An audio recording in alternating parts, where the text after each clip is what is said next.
Welcome one, welcome all to my podcast focusing on your favourite sports and your favourite athletes on their Olympic journey. This is the road to Tokyo. This is 2020 Vision. Hello and welcome to episode 3 of 2020 Vision. I'm your host Jordan McKenna, and in this episode we are speaking with the 20k walk gold medalist from Gold Coast 2018 Commonwealth Games, Jemima Montag. Jemima is an amazing individual who's achieved so much and is so young, 21 years of age. She speaks about amazing things in the up and coming chat. So she's also an inspiration to young women, as you will hear. Here it is, my chat with Jemima Montag. So, what's it like being the 20k gold medalist for the Commonwealth Games? Do you ever get used to that title? Yeah, it feels really special. I think to have had the opportunity to have a home com games within my, athlete lifetime feels really lucky. The opportunity to have lots of family and friends right there on the sidelines, but then also just to have all of Currumbin light up with support was really what got me over the line. And yeah, it feels like something that I'll definitely cherish forever, and it has really sparked a big wave of momentum and motivation for me going forward when I'm setting bigger goals now. And not only for yourself, for the sport in general, because you were only 20 at the time. Now, at the age of 20, I didn't even have my license. So you've done a bit more than I've done there. So obviously you want to go Olympics, and you're in the midst of doing so, or training for. Yeah, so the gates to qualify opened in February, and I have posted a qualifying time. So I guess for now, my coach's little motto is qualify early, qualify often. Mm-hmm. So I guess the plan is just to keep doing that qualifying standard, stay healthy and happy and injury-free, and I guess prove to Athletics Australia that I'm amongst those top 3 women that should be chosen for the 20k walk. Beautiful. So how does someone like yourself stay happy and healthy? What do you recommend people do if you want to get to that elite level that you're aiming for? Yeah, well, I know it's been said a million times, but in terms of balance, I think for me, reconceptualizing balance, to realize that you can't expect yourself to be excelling in all areas at one time. So I used to think like, yeah, I can do full-time uni, add full-time training and have a couple of jobs and, a healthy social life and see my family all the time and things. But I think what I've learned and what keeps me healthy and happy at the moment is that the different areas of your life will be of differing importance at different times.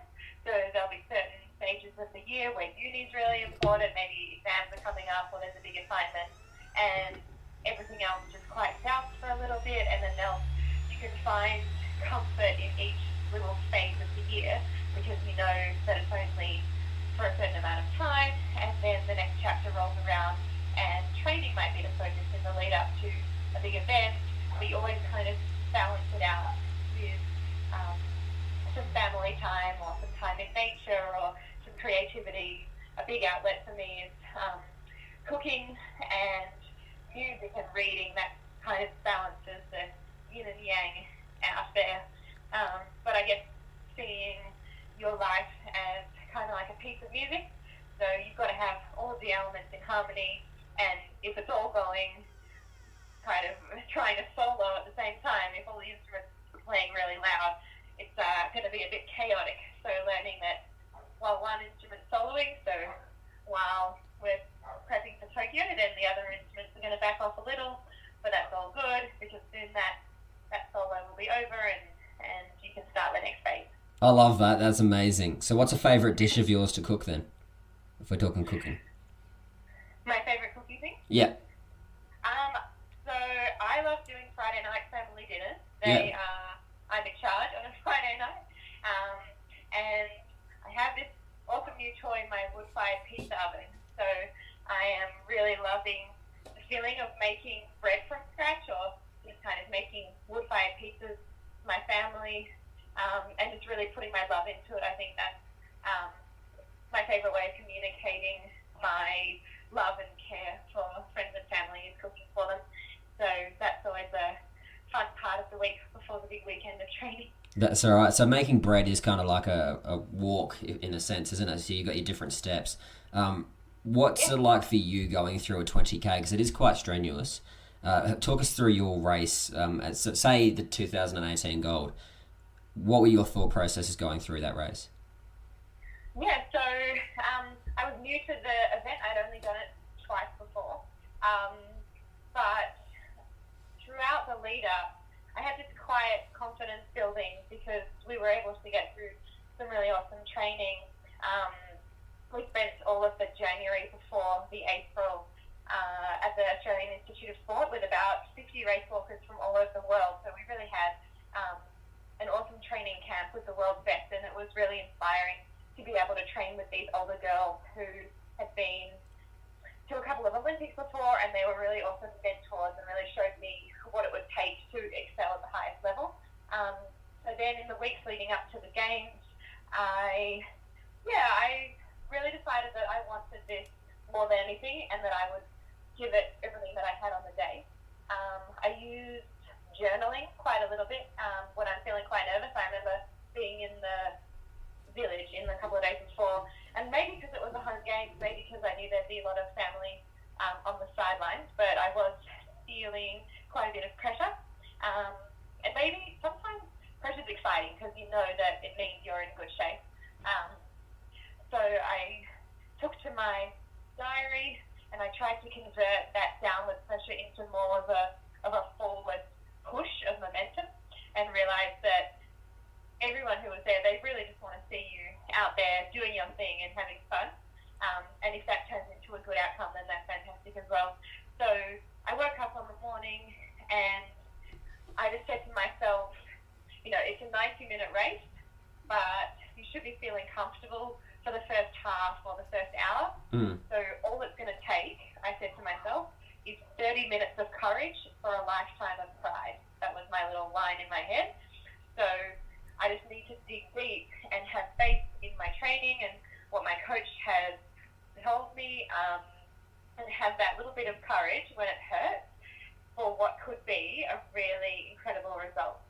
And when I visualised it, the idea of hitting the tape first and all the opportunities that would come out of that were so exciting that it enabled me to fight through the hard times in the race. As you can imagine, it's long, and it was also quite a hot morning. Yes.